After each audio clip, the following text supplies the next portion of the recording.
Hello and नमस्ते good morning सबैजनालाई। I hope सबैजना सन्चै हुनुहुन्छ होला, हामी पनि सन्चैमा छौँ। सो गाइज बिहानै दिन हुन्छ तपाईँहरूले एकदमै दर्दनाक एकदमै डरलाग्दो मौसम भइरहेको छ। हावा पनि एकदम खतरा चलिरहेछ बिहान पाखा नै। अनि हेर्न सक्नुहुन्छ तपाईँले, हेर्नुहोस् त आकाशतिर एकदम कालो बादल आएर एकदमै ठुलो पानी पर्ने सम्भावना देखिरहेको छौँ। सो गाइज दिन सक्नुहुन्छ तपाईँहरूले बिहान नै एकदमै अँधेरो भइसक्यो, रात परेको जस्तो मौसम। सो गाइस दिन सक्नुहुन्छ तपाईँहरूले यता चाहिँ हिउँ परिरहेको छ, डेन्जर सी।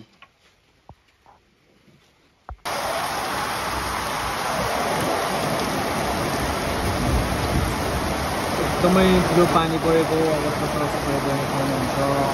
एकदमै डरलाग्दो, साँच्चीकै अँध्यारो छ, त्यो देखिएको छैन।